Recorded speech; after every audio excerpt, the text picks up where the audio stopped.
একটা most important কথা, 90 minute খেলা মানে শুধু দৌড়ে দৌড়ে খেলা নয়। তো 90 মিনিট খেলা মানে 2 নম্বর যেটা আমি শেখাচ্ছি সেটা হলো শ্বাস নেওয়ার আসল পদ্ধতি। যদি তুমি এই গুপ্ত জিনিসটা জেনে যাও তাহলে দেখবে তোমাকে আর কেউ ম্যাচে বিট করতে পারবে না। আরেকটা কথা যেটা আমার বলা হয়নি, তো সেটা হলো তোমাদের নাম শাউট আউট দেওয়ার কথা। তো এটা অনেক দিন ধরে পেন্ডিং হয়ে পড়েছিল, তো সরি, তার জন্য আমি দুঃখিত। তো তোমাদেরকে এই ভিডিওতে আমি শাউট আউট দিয়ে দিব, তো তোমরা পুরো ভিডিওটা ওয়াচ করো। বা হ্যালো গাইস, চলে এসেছি একটা নতুন ভিডিওর সাথে। তো আজকে আমি চলে এসেছি তোমাদেরকে শেখাবো একটা দারুণ এবং ইন্টারেস্টিং জিনিস। তো তোমাদের এই প্রবলেমটা সবারই হয়েছে বা তোমরা সবাই ফেস করেছো এই প্রবলেমটা।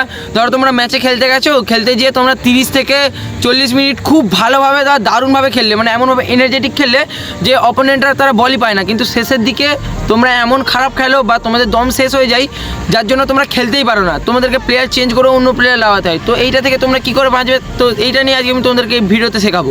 তো বেশি দেরি না করে তো চলো শিখিয়ে দিই। তো এবার আমি তোমাদেরকে বলে দিচ্ছি তোমরা কেন এই জিনিসটা করতে পারো না বা 90 মিনিটে কী করে খেলতে পারো না। প্রথমে আমি তোমাদেরকে ভুলগুলো বুঝিয়ে দিচ্ছি, এরপর আমি তোমাদেরকে কী করবো এগুলো সঠিক নিয়মটা বুঝিয়ে দেবো, তো কী করে এটা ঠিক করতে হয়। তো প্রথম যে ভুলটা করো, তোমরা সঠিকভাবে দৌড়ানোর কৌশল জানো না, যেখানে সেখানে দৌড়াও বা ছুটে চলে যাও যেখানে বল আছে। তো এর কারণে কী হয়, তোমার এনার্জি লস হয়, প্রচুর পরিমাণে এনার্জি লস হয়, যার জন্য তোমরা শেষের দিকে আর কোনোভাবেই খেলতে পারো না। তো 2 নম্বর হচ্ছে শ্বাস নেওয়ার পদ্ধতি। অনেকে দেখবে মুখ দিয়ে শ্বাস নেয়, তো মুখ দিয়ে শ্বাস নেওয়াটা কোনোদিনই ঠিক নয়। তো আমি তোমাকে পরে আরও কিছু নতুন নতুন শিখিয়ে দেবো। তো এরপরে আরেকটা আসছে, সেটা হলো ওয়ার্ম আপ। তো ওয়ার্ম আপ তোমরা ধরো প্র্যাকটিসের সময় ওয়ার্ম আপ ভুলভাল করছো, তাহলে তোমরা কী করে তোমরা ম্যাচের মধ্যে যে 90 মিনিট খেলতে পারবে। তো লাস্ট যে পয়েন্টটা 4 নম্বর পয়েন্টটা বলছি, তো এই পয়েন্টটা অনেকেই মেনটেন করে না, যার জন্য তোমরা পুরোপুরি ম্যাচটা লস করে দাও বা হেরে যাও। হাফ টাইমে তোমরা রিকভারি করতে জানো না। তো হাফ টাইমে রিকভারি বলতে তোমরা কি, তো পুরো ভিডিও দেখো তাহলে তোমরা বুঝতে পারবে হাফ টাইমে রিকভারি জিনিসটা কি। তো চলো বেশি দেরি না করে ভিডিওটা চালু করি। একটা মোস্ট ইম্পর্টেন্ট কথা, 90 মিনিট খেলা মানে শুধু দৌড়ে দৌড়ে খেলা নয়। তো 90 মিনিট খেলা মানে একটাই কথা, তা হলো শরীর, শ্বাসের উপর নিয়ন্ত্রণ, আর একটা হলো মাইন্ড। তো এই 3টে জিনিস যদি না তুমি আনতে পারো তাহলে তুমি 90 মিনিট খেলার জীবনে খেলতে পারবে না। তো পুরো ভিডিওটা আজকে ওয়াচ করো এবং পুরো কী করে 90 মিনিট খেলতে হয় সেটা শিখে নাও। তো বেশি দেরি করবে না, ভিডিওটা চালু করছি। ফুটবল খেলা একটা মাইন্ড খেলা, তো এইটাকে মাইন্ড দিয়ে খেলার চেষ্টা করো, না কিনা সবসময় দৌড়ে। তো ফুটবল খেলায় একটা সবথেকে বড় জিনিস হচ্ছে যে সবসময় না দৌড়ানো। তো সবসময় না দৌড়ানো বলতে ফুটবল একটা পজিশন ভিত্তিক খেলা। তো উইঙ্গারদের একটা পজিশন থাকে, মিডফিল্ডারদের একটা পজিশন থাকে, ডিফেন্ডারদের একটা পজিশন থাকে। তো তোমরা কোন পজিশন খেলো সেটা আমাকে তোমরা কমেন্ট করে দিতে পারো। তো সেই ভিত্তিক আমরা তাহলে তাদের জন্য দৌড়ানোর একটা নতুন কৌশল নিয়ে চলে আসবো। যেমন মিডফিল্ডারদের অনেকটা দৌড়ানোতে হয়, মানে এগাতেও হয় পিছাতেও হয়। তো মিডফিল্ডারদের এইরকম, আর ডিফেন্ডারদের কোনো ম্যান পেছনে ঢুকছে কিনা তাকে কভার নেওয়া, তো এগানো, আবার সেই সাইড উইংস দিয়ে উপরে ওঠা।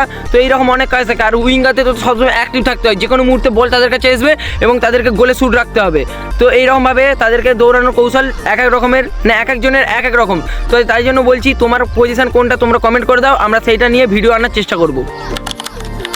নম্বর যেটা আমি শেখাচ্ছি সেটা হলো শ্বাস নেওয়ার আসল পদ্ধতি। যদি তুমি এই গুপ্ত জিনিসটা জেনে যাও তাহলে দেখবে তোমাকে আর কেউ ম্যাচে বিট করতে পারবে না। তো এই জিনিসটা কি, তো এই জিনিসটা একটু মাইন্ড দিয়ে ভেবে দেখো। যদি তুমি মুখ দিয়ে শ্বাস নাও দেখবে তোমার অতিরিক্ত শ্বাস ভিতরে যাবে এবং বাইরে আসবে, তখন দেখবে প্রেশারটা বেশি পড়বে হার্টের উপরে, যার জন্য তুমি বেশিক্ষণ দম ধরে রাখতে পারবে না। তো তাই জন্য এই জিনিসটা প্রত্যেকটা বুদ্ধিমান প্লেয়াররা করে থাকে বা বড় বড় প্রফেশনাল প্লেয়াররা ইউজ করে থাকে। সেটা হলো প্রথমে নাক দিয়ে দম লাই, যদি তুমি বিশাল হাঁপিয়ে যাও তাহলে তুমি মুখ দিয়ে ছাড়তে পারো কিন্তু নিতে পারবে না।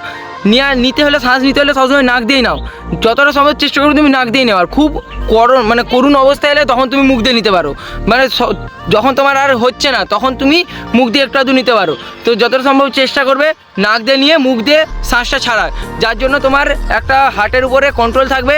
হার্টের উপর কন্ট্রোল মানে তুমি ম্যাচের উপর কন্ট্রোল রাখতে পারবে। আর যদি তোমরা ম্যাচের মধ্যেখানে কোনো দিন হাঁপিয়ে যাও তাহলে তোমরা এই জিনিসটা ইউজ করতে পারো, বা এই ছোটো ট্রিকটা ইউজ করলে তোমাদের দেখবে অনেকটাই রিলিফ ফিল হবে। তো সেই জিনিসটা কি, তোমরা নিচে দিয়ে দেখো। তো প্রথমে বলটা রাখলাম নিচের দিকে, 2টো পা রাখবে সোজা রেখে, বডিটাকে প্রথমে ঝুঁকিয়ে দেবে, ঝুঁকিয়ে দিয়ে দম ছাড়বে আর দম নেওয়ার চেষ্টা করবে, মানে নিবে ছাড়বে, এরকম রিপিট করতে থাকবে পরপর 5 বার। আর তার সাথে সাথে হাতগুলোকে এপাশ ওপাশ খোলাখুলি করতে থাকবে, এরকম ঠিক এরকম। এইটা ভালো করে প্র্যাকটিস করলে দেখবে তোমাদের ম্যাচের মধ্যে তোমরা একটু হলেও রিলিফ ফিল করতে পারবে, যার জন্য তোমরা ধরো 5 থেকে 10 মিনিট তোমরা আরও এক্সট্রা খেলতে পারবে। তো তোমরা এই জিনিসটা ট্রিক করে দেখো, এই ট্রিকটা ইউজ করে দেখো। তো চলো নেক্সট ট্রিকটার দিকে এগোই। তো 3 নম্বর যে ট্রিপটা আনছি তো সেটা হলো ভুলভাল ওয়ার্ম আপ। তো এই ভুলভাল ওয়ার্ম আপের জন্য গোটা ম্যাচটা তোমার নষ্ট হয়ে যেতে পারে। তো প্রথম পয়েন্টে যেরকম আমি বলেছি যে দৌড়ানোর কৌশল থাকে, সেই রকমও কৌশল থাকে কিসের, ওয়ার্ম আপের। তো উইঙ্গারদের একটা কৌশল থাকে, মিডফিল্ডারদের একটা কৌশল থাকে এবং ডিফেন্ডারদের একটা কৌশল থাকে। তো কি, তো উইঙ্গারদের যেরকম হট করে দৌড়ে যেতে হয় সেই রকম হিসাবে তোমাদেরকে দৌড়ে প্র্যাকটিস করতে হবে বা ওয়ার্ম আপের প্র্যাকটিস করতে হবে। মিডফিল্ডারদের যেমন সর্বক্ষণ বিচক্ষণ থাকতে হবে যে কোন দিক থেকে প্লেয়ার ঢুকছে না ঢুকছে, কাকে কভার নিতে হবে না দিতে হবে, তো সেই হিসেবে বিচক্ষণ থাকতে হবে এবং তাকে সেরকমভাবে দমটাকে বাড়ানোর জন্য সবসময় উঠে যাওয়া নিচে নামা, এইটার জন্য তাকে আরও ভালো করে প্র্যাকটিস করতে হবে। তো আর 3 নম্বর যেটা আসছে সেটা হলো ডিফেন্ডার। তো ডিফেন্ডারের কি, ডিফেন্ডারকে অল টাইম দেখতে হবে, তাকে হেড মারার কৌশল জানতে হবে, তাকে বল রিসিভ করে ফার্স্ট টাইম ক্লিয়ার মারার কৌশল জানতে হবে, ট্যাকেল মারার কৌশল জানতে হবে, অনেক রকম ওয়ার্ম আপ হয়। তো তোমার কোন পজিশন তোমরা আগে আমি বলে দিয়েছিলাম কমেন্ট করতে, তো এবারে কমেন্ট করতে বলছি যাতে তোমাদের কিছু কৌশল আমি দেখাতে পারি। তো এই ভিডিওতে আমি কিছু কৌশল দেখিয়ে দিচ্ছি, তো সেই কৌশলগুলো দেখো তোমরা। দেখিয়ে দিচ্ছি কিছু ওয়ার্ম আপ। তো সেইগুলোর মধ্যে প্রথমটা হচ্ছে রেজিস্টার ম্যান দিয়ে আমি ওয়ার্ম আপটা দেখাচ্ছি। তাদের কাছে রেজিস্টার ম্যান নেই, তোমাদের এই ভিডিওটা দেখে নিতে পারো। এই ভিডিওটার মধ্যে আমি পুরো রেজিস্টার ম্যান সম্পর্কে ভালো ভালো কৌশল বলে দিয়েছি, তো তোমরা প্র্যাকটিস করে নিতে পারো। তো আমি দেখিয়ে দিচ্ছি এই ভিডিওতে কিছু।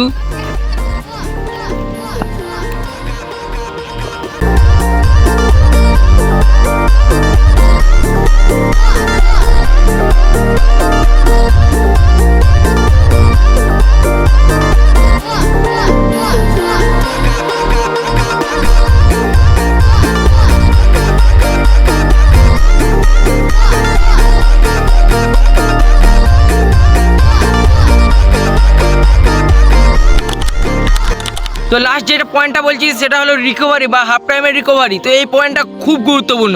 তোমরা অনেক প্লেয়ারকে দেখেছো হাফ টাইমে হওয়ার পরে তাহলে যে চুপ করে বসে পড়ে, তো এই যে বসে পড়লে তোমার শরীরটা তখন বসে যায় এবং পাটাও বসে যায়। তো সেই কারণে বলছি চুপচাপ যে বসে পড়বে না, একটু আধটু ওয়ার্ম আপ করবে, যেরকম একটু আধটু ধরো জগিং করলে একটু আধটু জগিং করবে যাতে তোমার পাটা বসে না যায়, আর একটু আধটু পাস টাচ খেলার চেষ্টা করবে যাতে তোমার রিসিভ অ্যান্ড পাসটা বজায় থাকে, বা ম্যাচের মধ্যে যেরকম চলতে ছিল সেরকম যাতে চলতে থাকে।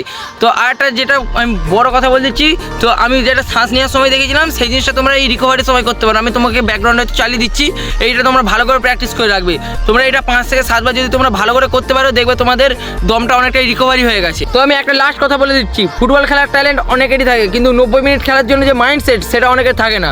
তো সেই মাইন্ডসেটটা তৈরি করার জন্য পুরো ভিডিওটা যা আজকে দেখালাম সেটা তুমি প্রত্যেকদিন প্র্যাকটিস করো। তুমি 1 সপ্তাহ পরে এসে আমাকে রেজাল্ট কমেন্টে জানাবে তুমি কতক্ষণ আর খেলতে পারতে এখন, এবং তুমি কতক্ষণ তুমি ইমপ্রুভ করতে পারলে, সেই জিনিসটা আমাকে তুমি কমেন্টে এসে জানাবে। তো আমি এটা প্র্যাকটিস করেছি, আমারও ইমপ্রুভমেন্ট হয়েছে, তাই জন্য আমি তোমাদেরকে এটা করতে বলছি।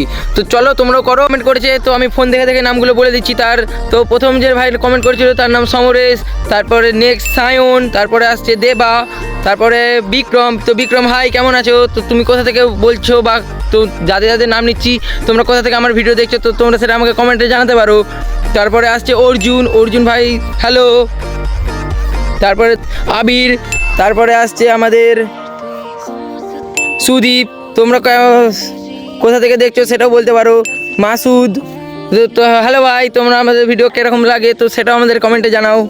তারপরে আসছে সায়ন মোহনবাগান এডিটস, তারপরে আসছে মহিম, তারপরে আসছে নীল। তো নীল তুমি অনেকদিন ধরে কমেন্ট করেছিলে, তোমার কমেন্ট তো আমরা দেখেছিলাম, তো রিপ্লাই দিতে পারছিলাম না কারণ লং ভিডিওর জন্য আমরা ওয়েট করছিলাম।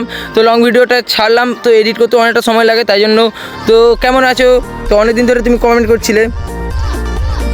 তারপরে আসছে শুভম, তো হ্যালো শুভম ভাই, কেমন আছো? তারপরে অনিক, কেমন আছো? হাই।